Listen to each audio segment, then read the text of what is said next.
बिस्मिल्लाहिर्रहमानिर्रहीम। अस्सलाम वालेकुम दोस्तों, कैसे हैं आप सब लोग। उम्मीद है खैरियत से होंगे। जी दोस्तों, आप लोग देख रहे हैं मेरे यूट्यूब चैनल जवाब दो विद नईम अहमद।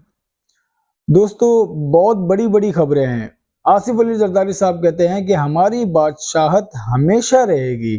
क्यों कहा आसिफ अली जरदारी ने, किससे कहा, इस पर बात करेंगे। और जी इसके अलावा कल रात एमकेएम पाकिस्तान के एक दफ्तर पर हमला हुआ है। दफ्तर पे हमला किसने किया, क्यों हुआ, कितने लोग जख्मी हैं, इस पर भी बात करेंगे। और इसके अलावा जी बड़ी तादाद में पंजाब और सिंध में कागजात नामजदगी मुस्तरद किए जा रहे हैं। किस किस के कागजात नामजदगी पंजाब से और सिंध से मुस्तरद हुए हैं, इस पर भी बात करेंगे। तो जी प्रोग्राम शुरू करने से पहले हमेशा की तरह मेरी आप लोगों से एक छोटी सी गुजारिश है, अगर आप लोगों ने मेरे चैनल को सब्सक्राइब नहीं किया तो चैनल को लाजमी सब्सक्राइब कर लें। और इसके अलावा कल जो मैंने व्लॉग किया था उसमें आप लोगों ने मुझे बहुत मोहब्बतें दी हैं। आप लोगों का मैं बहुत बड़ा मशकूर हूँ। आप लोगों ने मेरे लिए बहुत दुआएं की, आप मेरी खुशी में शरीक हुए। मेरे लिए इससे बढ़ के और कोई बात नहीं हो सकती। आप लोगों ने जिस तरीके से मेरे लिए दुआएं की, मैं इन तमाम लोगों का बहुत एहसानमंद हूँ जिन्होंने मेरे लिए दुआएं की हैं। तो जी अब प्रोग्राम शुरू कर लेते हैं। कल रात एक वीडियो सोशल मीडिया पे बहुत ज्यादा वायरल होती है जिसमें आसिफ अली जरदारी और काबीना के बहुत सारे लोग जो है, साबका काबीना के बहुत सारे लोग आसिफ अली जरदारी के साथ बैठे हुए होते हैं। एक तकरीब का प्रोग्राम चल रहा है, एक तकरीब हो रही है वहां पे, और वहां पर साबिक सेनेट के जो चेयरमैन है साजिद संजरानी साहब, वो भी वहां पर मौजूद थे। और साजिद संजरानी साहब को आसिफ अली जरदारी कहते हैं कि अब तो फैज चला गया, अब तेरा क्या होगा। उस पर साजिद संजरानी कहते हैं, सर फैज चला गया तो क्या हुआ, आप तो हैं ना। तो उस पर आसिफ अली जरदारी कहते हैं कि हमारी बादशाहत तो हमेशा रहेगी। ये जो फैज वगैरह जो आते हैं इनकी बादशाहत हमेशा नहीं रहती, हमारी बादशाहत जो है वो हमेशा रहती है। अब आप आसिफ अली जरदारी साहब का आप ये जुमला देखें। इससे पहले भी जो उन्होंने ईंट से ईंट बजाने वाली बात की थी आसिफ अली जरदारी साहब ने, उसमें भी उन्होंने ये कहा था कि आप लोग तो 3 साल के लिए आते हो, हम हमेशा के लिए आते हैं, हम हमेशा के लिए आते हैं।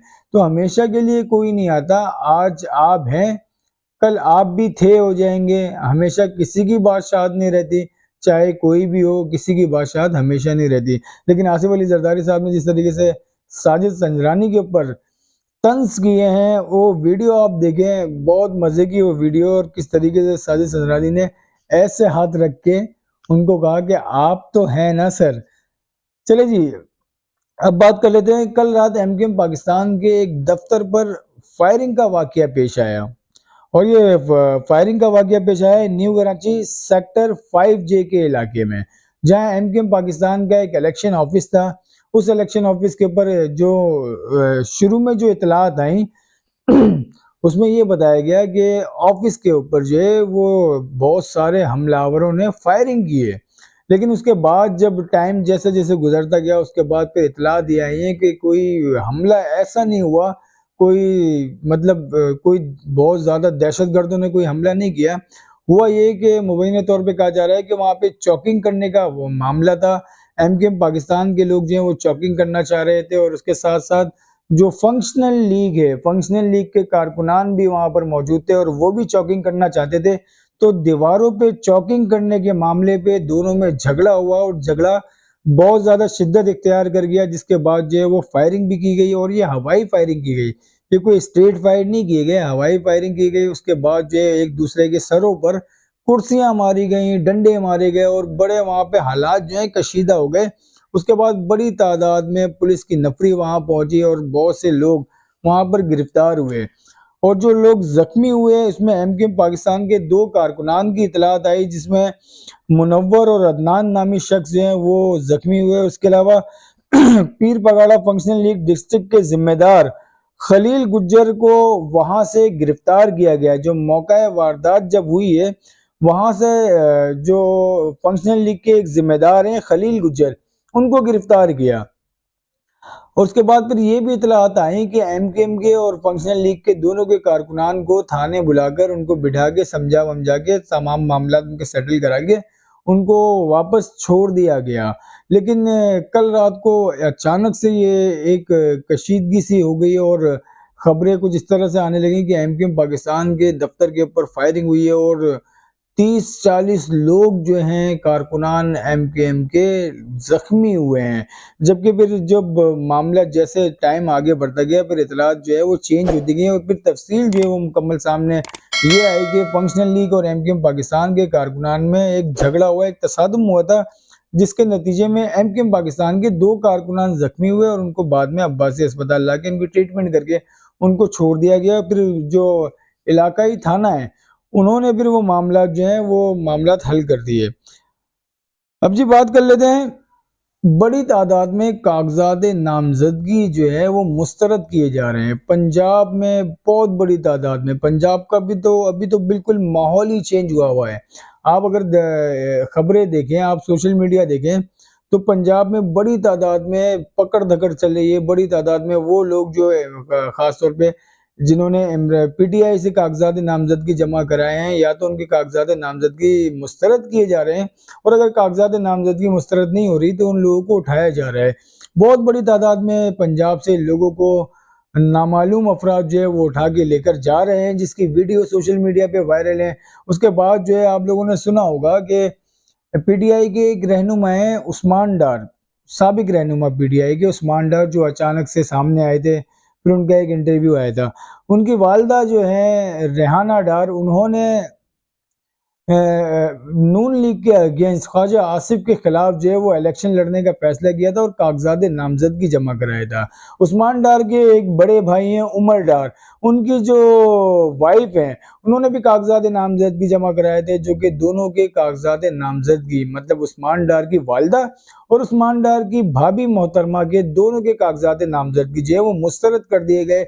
इसके अलावा जुल्फी बुखारी के कागजात नामजदगी जो है वो भी मुस्तरद किए गए। और इसके अलावा जी जो एक और 2 नाम है पीटीआई से जो बड़े सीनियर लोग हैं, उनके भी कागजात नामजदगी जो है वो मुस्तरद किए गए।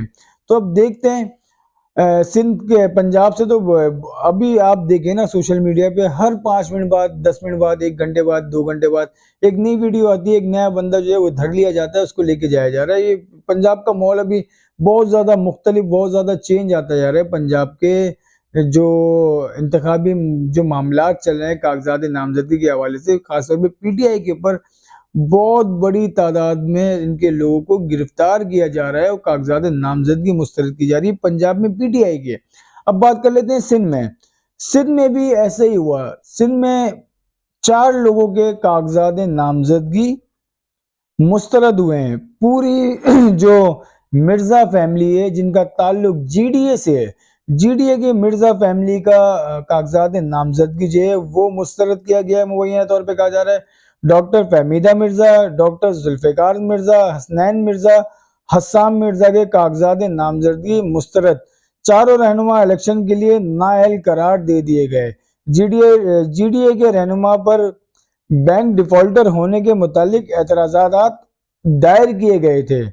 ये जो अभी जो सिंध से ताज़ा खबर है, बिल्कुल लेटेस्ट खबर है, कि जो मिर्जा फैमिली है, जुल्फिकार मिर्जा की पूरी फैमिली के लोग हैं जो इलेक्शन में जिन्होंने कागजात नामजदगी जमा कराए थे, उन तमाम के तमाम लोगों के कागजात नामजदगी मुस्तरद कर दिए गए। और वजह ये बताई गई है कि ये लोग जो हैं वो बैंक डिफॉल्टर थे। अब देखते हैं जुल्फिकार मिर्जा साहब ने कल जो एक मुलाकात भी की है शहबाज शरीफ साहब से, और ये वही शहबाज शरीफ और जुल्फिकार मिर्जा हैं जो अभी कुछ ही सालों पहले जुल्फिकार मिर्जा साहब जो है वो पीटीआई के झंडे लिए घूमते थे।